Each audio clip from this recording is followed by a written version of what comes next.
in the screen there, don't we, Sam? There Hey, we go. everybody. Hey, everybody.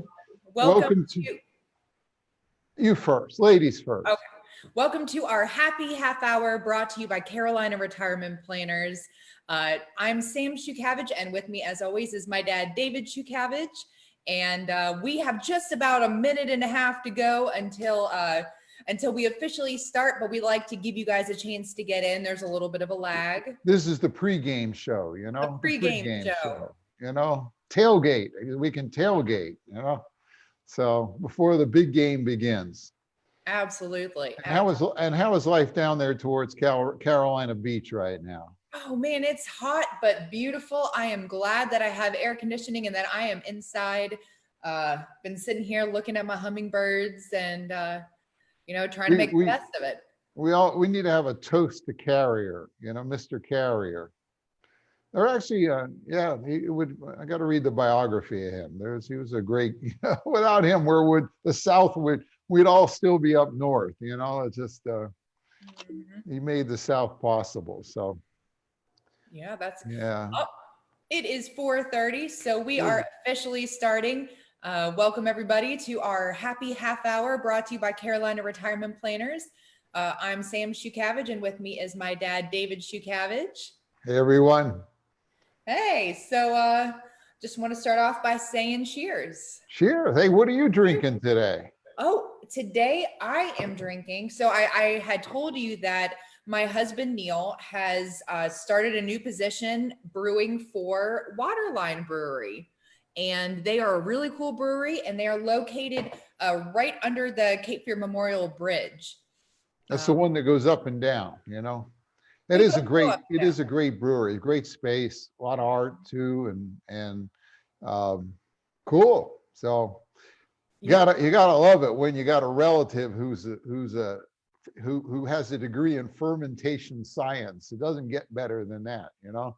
It's got good perks for sure. And I am drinking as usual, though honestly it doesn't look like it. This is herbal tea, but fear not, a little later this evening, there is a professionally prepared Manhattan starting off my dinner on an outside table at Tarantelli's. Probably a rather hot outside table, but we still are eating outside with this virus thing. So. Oh man. We have some people who joined us. We have Thomas. Hey, Thomas. Casey. Hey, Miranda and Lisa. Pat. Pat was one of our wine winners. Oh, yeah? I think our first one. Nadine. Hey, nice to see you again. And the other thing of note that is pretty funny. Oh, hey, Teresa, is you know how there's national days. National Ice Cream Day, I think, was recently. National Donut Day. Do you know what today is, Dad? Today is National Yada Yada Day. Yada yada yada. Yeah, well, okay. I should have let you do it. You know how many yadas it is. Where did that come from anyway? From Seinfeld. From Seinfeld. Did you watch Seinfeld?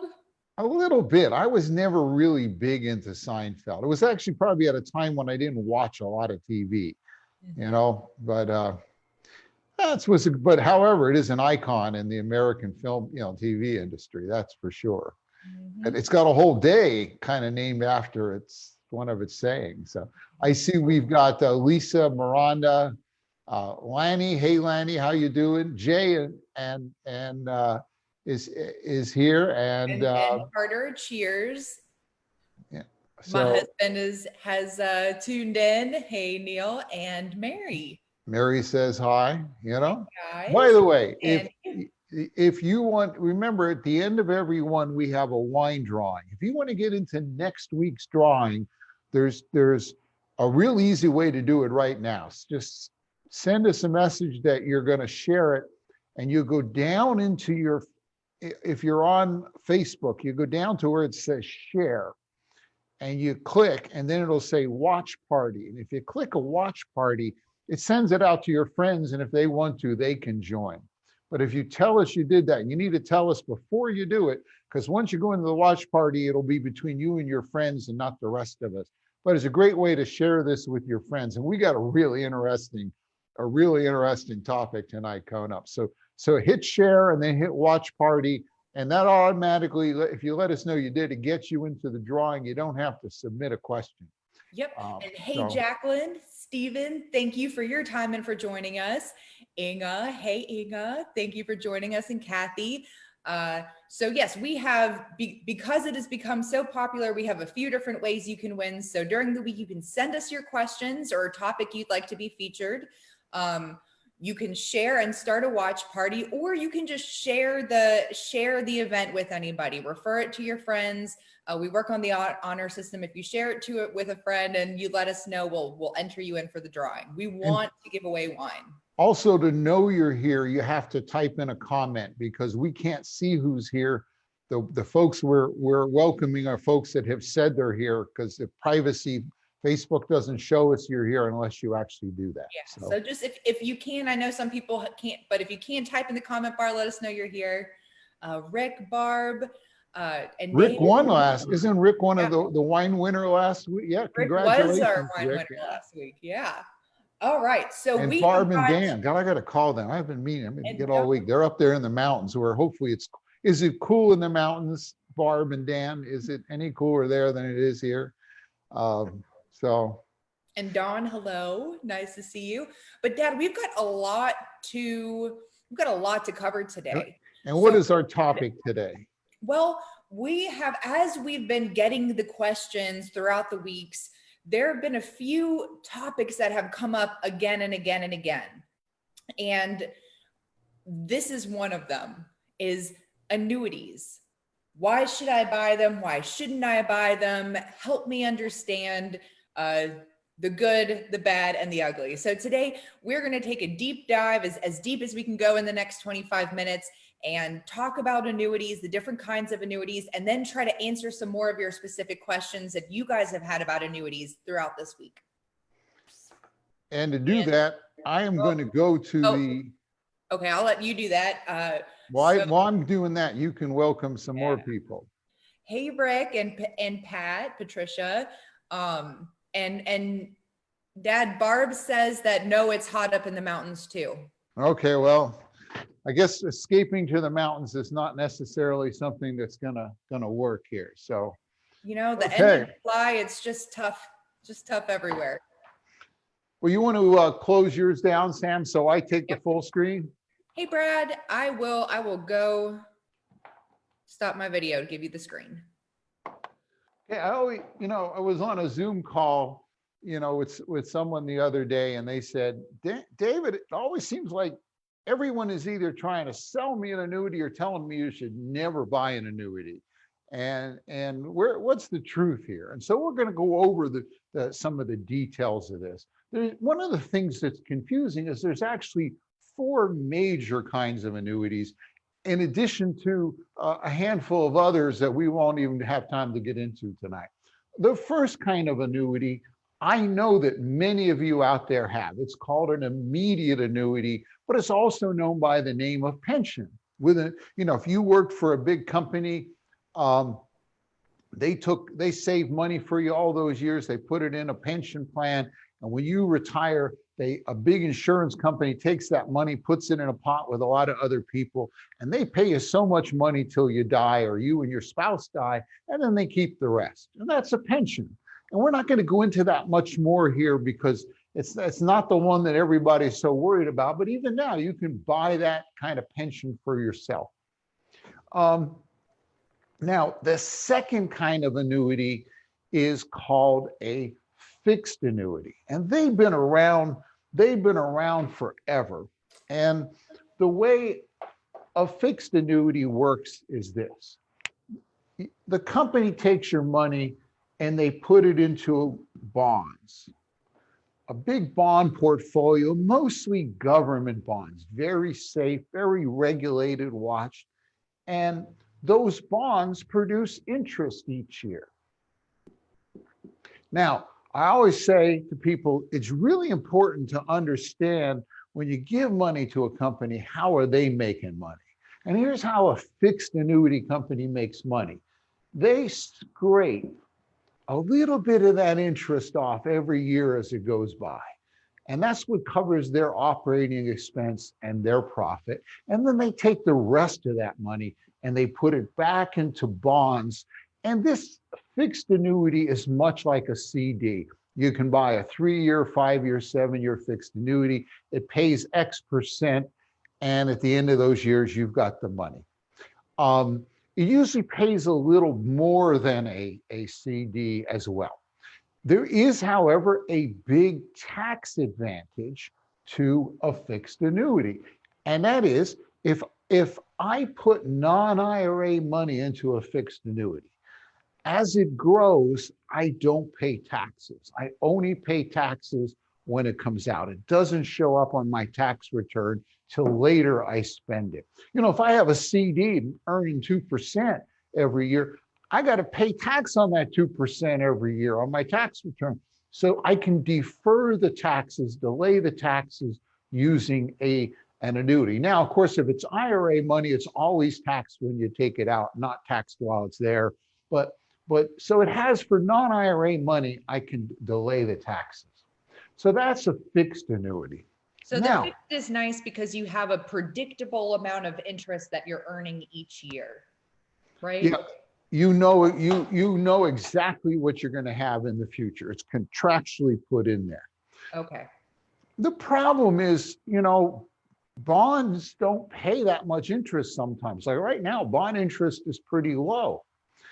And about 25 years ago, about 1995, computers got faster, the companies got a little smarter and more innovative. And what they did is they said, you know, when this interest comes out, we'll still take our little piece, but instead of just putting it back in, let's take it and let's buy calls on the market. It's kind of an option. It's a bet that the market's going to go up. Okay, so now we're talking about a fixed index. Oh, yes, thank you. So now we're down to this type. Okay. Keep me straight, Sam. So I am. So if the market goes up that year, they take the interest and they put it back into bonds where it's safe. Okay, so instead of just giving you the interest like they would in a fixed annuity, they're betting it. They're betting it with the hope of winning more and getting more in, so I can take that low bond interest and leverage it up. Okay, excellent. Now, the second year they take the interest, they buy calls on, so I start down here and I go up one click that first year. Now, the second year I take the interest, I buy calls on the market goes up that year too, and they take it and they put it back here into bonds where it's safe. And so here I went up another click. Now we come to the third year. I always use red to be dramatic. The third year, they take the interest, they buy calls, but this year the market falls 30, 40%. It's kind of like 2008 or the spring of 2020, or hopefully not the fall of 2020. Boy, well, when the market fell, they lost their bet. In fact, the market fell so far, it was down even below where they started. But, you know, the calls are worthless, but think about it. What did they actually lose that year? You know, if you think about it, the money they started with is still there. Yep. The winnings that first year are still there. The winnings that second year are still there.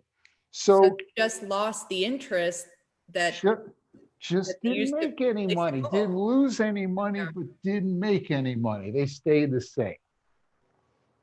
Now we come to the fourth year. We're way down here. We take the interest, we buy calls. We're buying calls at this new low. We don't have to get back up to where we were. And let's say, like a lot of years after a drop, the market goes up. I take the money, put it back in. Well, it goes up from here, but my money is actually up here. So I go up like that. This is called indexing, and that's why they're called fixed indexed annuities, because you're not actually in the market, you're in bonds, and you're just betting the interest on the market. And boy, this has revolutionized the fixed annuity world. Here's the other thing that has happened over 25 years and really accelerated the last 3 to 5 years.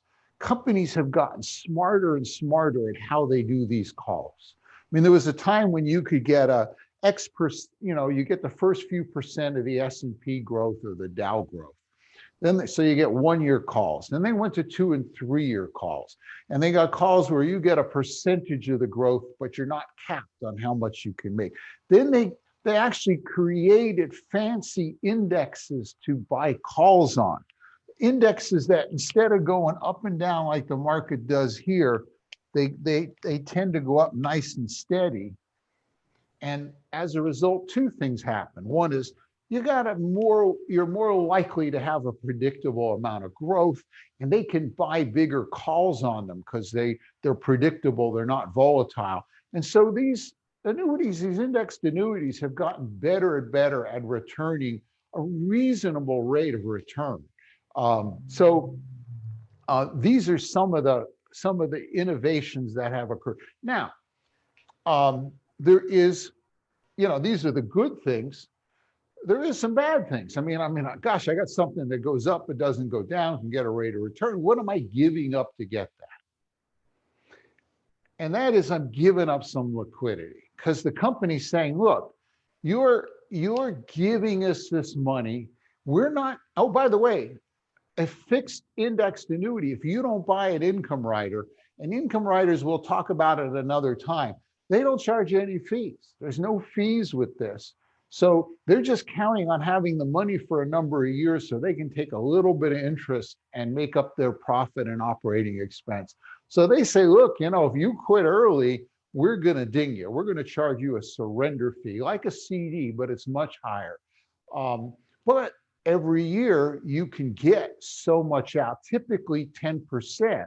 So you still have 10% a year I can take out.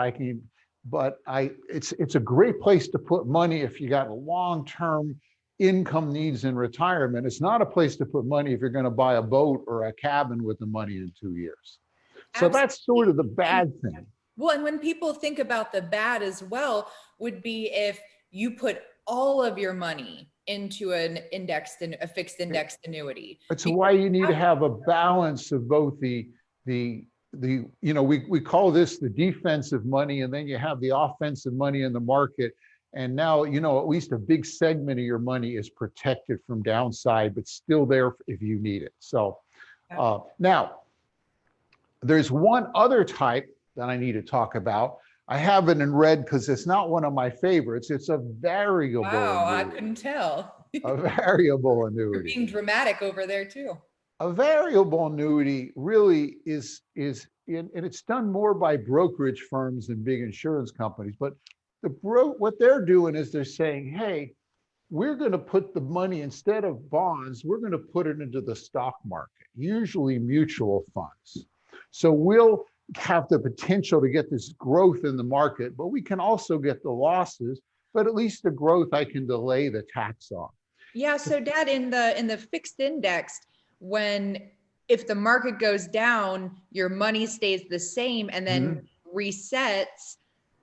Does it do that in a variable annuity? Variable annuities, it goes down. It's just like having it in the market. So you are in the market rather than indexed to the market. And here's the thing with mutual funds or with the variable annuities, they charge you all kinds of fees. In fact, Sam and I, one of our favorite things to do is to get on a Zoom call with someone who has a variable annuity, call up their company, because if you know how to ask them, you can find out the fees. And you'll find out that there's a fee on the mutual funds. There's a fee on the annuity as a whole. There's usually a death benefit fee, which says, if you put 100,000 in here and the market drops and you wait to die, we'll give you at least your 100,000 back. So you're kind of buying a life insurance policy there, but if it's above 100, you're still paying for that policy. And golly, even if you collect on it, it doesn't come tax-free like a life policy. It's not unusual to see 3 to 5% fees on mutual annuities. These are the I hate annuities. So now we're biased. We don't like these. We don't use these for clients, but Other people do, and if they were giving you this web, little this happy half hour, they might give you a different story. But I wanted to give you our opinion on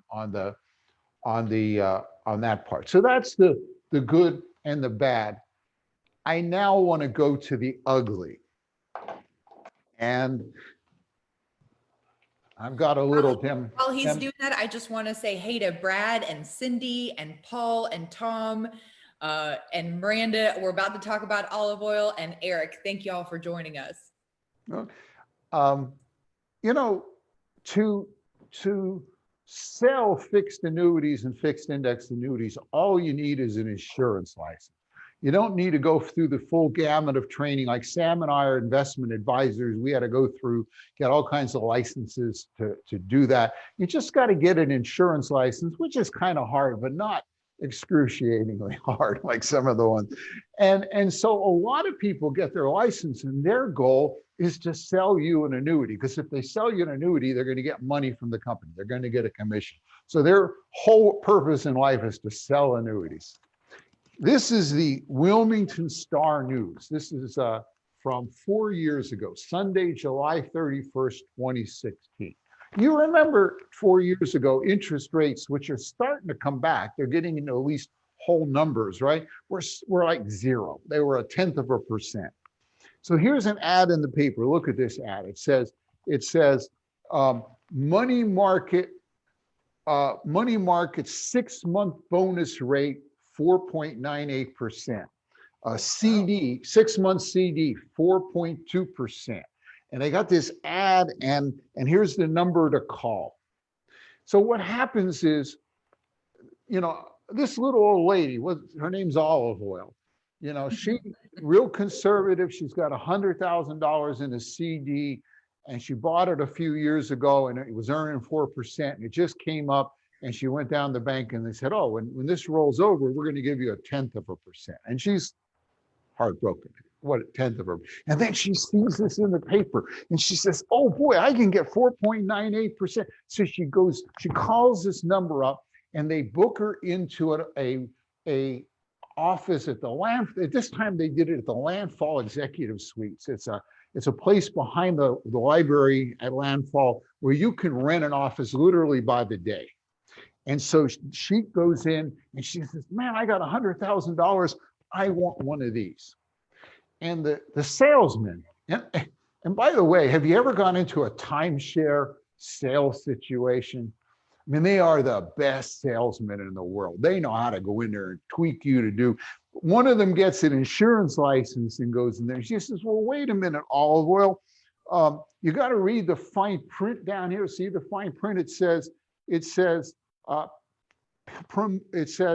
yield and deposit amount subject to availability, promotional incentive included to obtain yield, certain restrictions apply."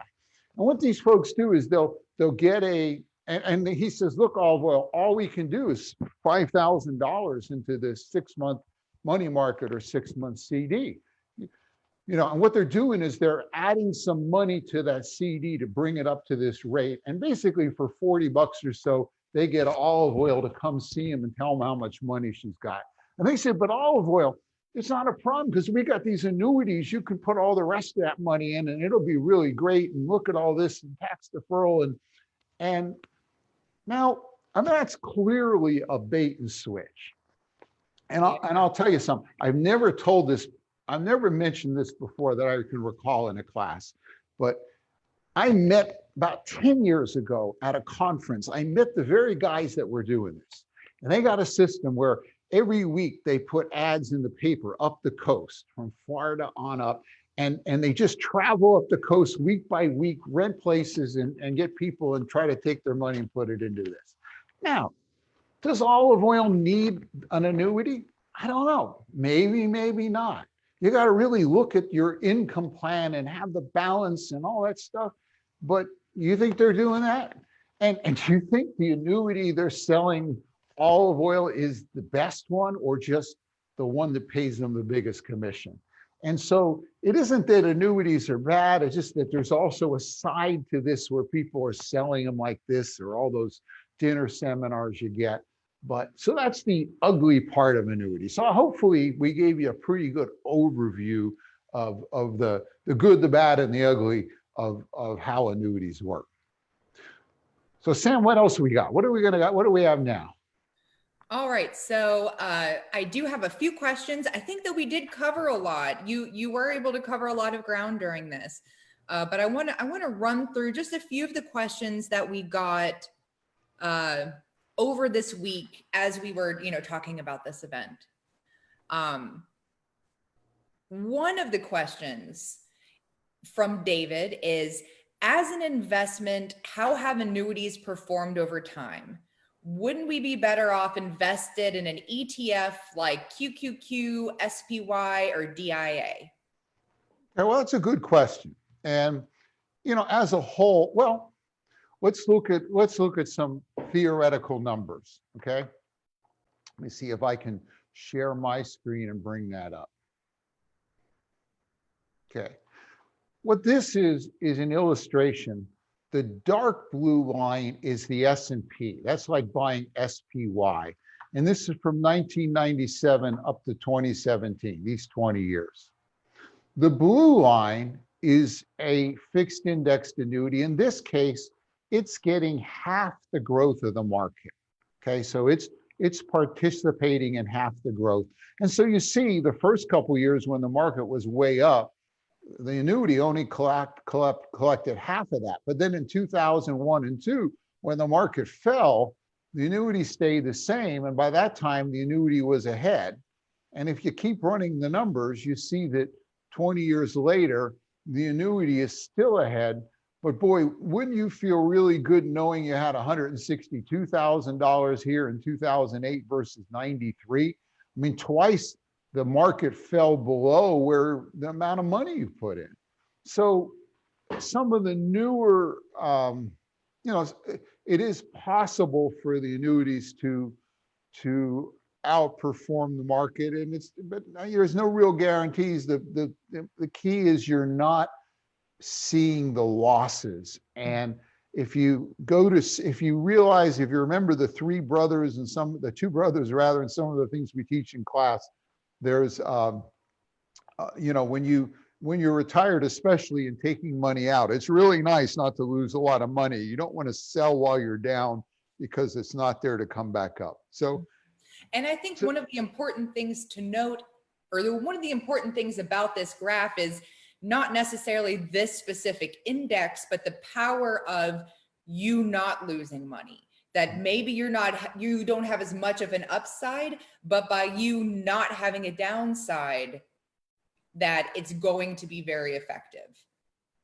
So it can be a really good, what next question? Okay. I just want to touch something that Lisa said. She said that she couldn't hear what you were saying about the CDs. Basically, it was a bait and switch that they were offering a really high CD rate and an abnormally high CD rate. And then when she got there, they said, oh, well, this only applies to $10,000. Yeah. What would happen, Lisa, is they would buy a CD for $5,000. They get a CD and they would add, $40 to the CD, and that would get it up to a rate of 4.98%. And so, yeah, you get 4.89% on this little bit of money, but you were really expecting it on this big amount of money. It was just a bait. It was bait to get you in there. And it cost them, I ran the numbers once, it was something like $40 to basically sucker you into coming in and seeing it. If you took them up on it, they'd be out $40. Big deal, And Pat asked the question, why not just have all of your investments in a fixed index annuity? Take advantage of the market upside with little risk to the downside.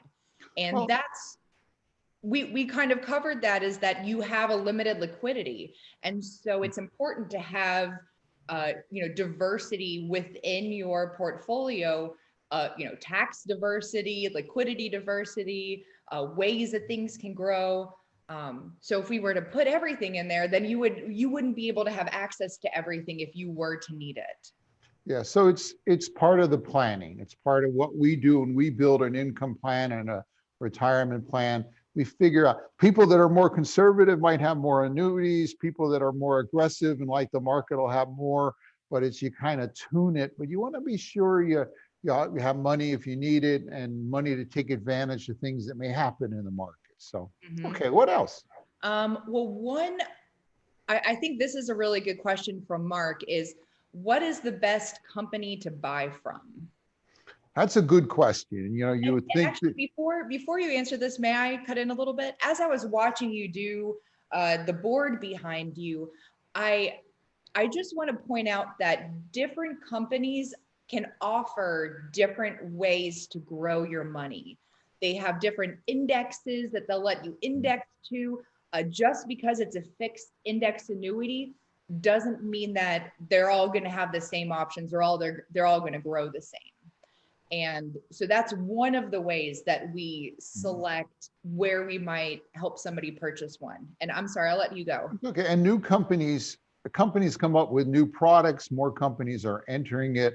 And over the years, I've switched companies, or we're always chasing or always using what's the best company at the time. It also depends on you. How old are you? How long you're going to need the money? You want the money, you know. So there are some that we've chosen are at the top, and we have a whole way to evaluate them. But there's, you know, it's like there are some people out there that sell one product with one company. I won't mention their names, but you know, it's like. And you really want something that you want to be able to shop around and find the best thing. What else? Because we want to try to keep it down to half an hour. So. Oh, well, it is 5 now. So why don't we?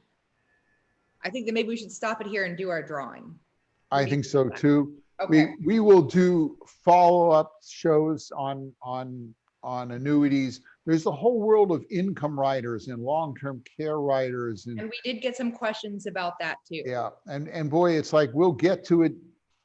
Just keep lots of beer and wine or tea or whatever you're drinking on hand, and come back on Thursday and we'll cover it all between now and, I don't know, this has been fun. I don't know if we'll ever stop this. This has been a good time. So there are, as I'm doing this, there are a few questions that are similar as, how long is the commitment? How long do you have to keep it in the policy? Most fixed indexed annuities are 10 years. There's some that are 7, some that are 12. Remember, the longer you put it in, well, the longer the annuity, the longer term bonds they can buy, the more interest they can get, the better return they can get. To me, this is money that I think most people will never take it out. They're going to just die with it. They're going to, or keep it in for a much longer than the surrender. It's just your safe money, and you're gaining, you know, you're going to use it for income. It isn't like, oh, you should be thinking about taking out that money to live on in retirement. Not like, oh, in 10 years, I'm just going to take it all out. It's your long-term money. In 10 years, there's something better may come up and we can go to it, but it's part of the defense. Part of the defense. All right. So just to wrap it up, we're running over a little today. We try really hard to end right at 5, but we had a lot to cover today. Just a reminder, every week, you can either email us a question or a potential topic. You can, at any of these happy half hours, share and start a watch party, or you can forward one of these emails to a friend or tell a friend to come and join us and let us know, and we will enter you in. And I will say that there are a number of people who have sent me questions every week, and I see y'all's names, and I hope for y'all that one of you wins. But so last week it was Rick and Mary Jo, and this week it is Lisa. So congratulations, Lisa. I know that you have sent us questions pretty much every week as well. Well, you know, and I know cheers, Lisa. Enjoy the wine, and you folks refer it, do a watch party, send us a question, get in on the drawing, tell your friends. Next week, what are we doing next week? So we keep getting questions in about people being concerned about the next generation. They say, how can I best set up a 529 plan for my grandkids? Or how do I help my kids learn navigate this world so they can have a successful retirement. Or more blatantly, I got this grandkid that doesn't think about saving at all. How can I instill in him the values to save? Yep. So we're going to be talking about the next generation. Even better, we have a friend, David Bach. He's an author. He's part of the investment group we work with. He's actually one of the partners. And he has written a new book that's really good and to give to your grandchildren that will teach them to save. Maybe we'll even give some away next week we'll do a drawing for people for that. So next week, we're going to cover a lot of neat stuff on how to inspire your kids and grandkids to do the right things and how you can pass things on in the best manner too. And also, if you can see it on the whiteboard behind him. If you enjoy the thing about the annuities, but it went by too fast, go to rogo.com, and we have a video about the annuities that's very similar to what you saw today. So you can and a whole lot of other cool videos. If you hate taxes, you need to go to rogo.com because we got a lot of neat stuff on eye-opening aha moments on taxes. Mm-hmm. So check out the one, how to pay the most in taxes on your IRA. I did that because most people are planning to do just that. That's another good eye opener. So, all right. Well, thank you everybody for joining us this week. We look forward to seeing you again next week, Thursday at 4:30. Thursday, 4:30 next week. Have a great week, everybody. A great weekend. You too.